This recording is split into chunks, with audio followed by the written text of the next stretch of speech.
Senator from Suffolk, Ms. Forey. Mr. President, I rise in support of the resolution this afternoon. I want to thank the gentle lady from Newburyport and my colleagues in this great chamber for working on the resolution in this language.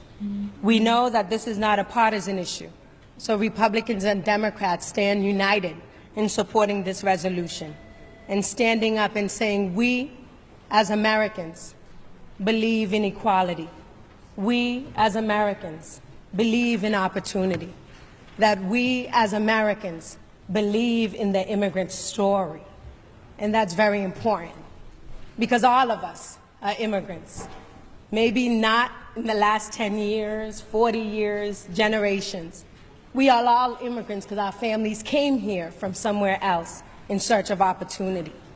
And so this resolution is calling on the administration and the hateful executive orders that have been put in place to turn it back, because we recognize that our country is built by the sweat, blood, and tears of immigrants. And I stand here as a proud first-generation American, as my parents left everything they knew behind in a little country they called Haiti. And they came to this great America because this is a great country in search of opportunity, and they had their children. And they said, work hard, Linda, work hard, and you can get to a place. I can tell you it's only in this great America that a child of immigrants can stand before you as a state senator for the 1st Suffolk District. So I am proud today, proud of our work, because it reiterates the America that my parents worked so hard to be part of. And it reiterates the America that I have been proud to serve in public service. But we know the work is just beginning, because we have an administration in Washington that believes in hate. We have an administration in Washington that wants us as Americans to turn our eyes to people of immigrant backgrounds, when right here in our country, we have had mass shootings right here in the United States by white American men who believe in anti-sentiments, in KKK leanings, and yet today in the White House, in this administration, we have a KK-leaning alt-right on our Security Council. Okay, a racist that doesn't believe in equal opportunity for everyone. That is what we are dealing with today in 2017. And we stand today as a body in this great Senate to say we are united in standing up for our immigrant brothers and sisters, that we don't believe America's values stands on what is being proposed from Washington, that we don't believe in having religious tests as a metric in allowing people into our great country. And as a Catholic, proud, born and raised, I can tell you that growing up, what I learned in my household, what I learned in my church, is that you treat people the way you want to be treated. You speak to people the way you want to be spoken to. And so I'm grateful today. Thank you, Mr. President. I'm grateful to the leadership of this great Senate, Republicans and Democrats, saying that we are united in sending this resolution to Congress and to the President to say what you are doing is wrong. Whether you came from the Azores and Portuguese and Brazil, or whether you came from Mexico, the new immigrants, or Haitians, or the Caribbean, wherever you came here in search of an opportunity of this great country, because this is a great country. And so when you have the leader of our state talking about let's make it great again, it is great.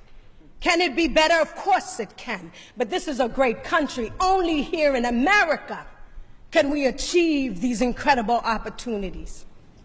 And so I am grateful again that we have come to do the right thing.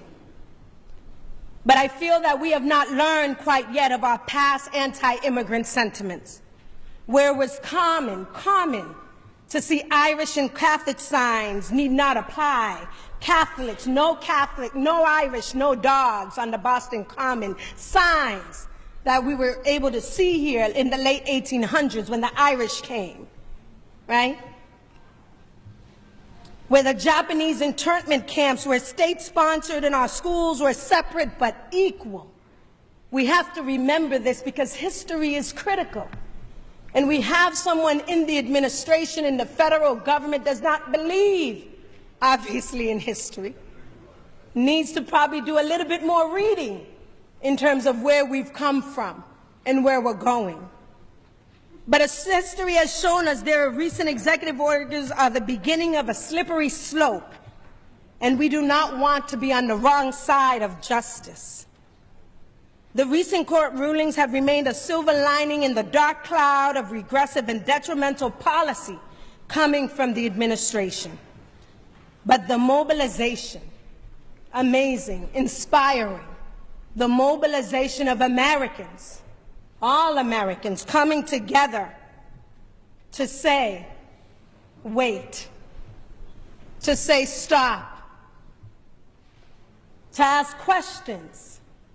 Why is this happening? Why in Massachusetts we have researchers that are looking at cancer and Alzheimer's are being stopped from coming in? We have professors at MIT who were not allowed into Logan Airport. We have students, people with papers and green cards have been vetted, have not been allowed to come into our great country. So my commitment to my constituents and the families of this great Commonwealth, and all of us feel this way, are unwavering. And we will continue to fight for Massachusetts so that our true American values are upheld for all and does not allow fear and bigotry to prevail. Fear and bigotry critical because what I just said, someone is serving on our Security Council that thrives on fear and bigotry, that believes in that to their core. And so we must not criminalize the American dream. We must welcome with open arms all people who have taken the necessary steps to come into this country. Thank you all. Thank you.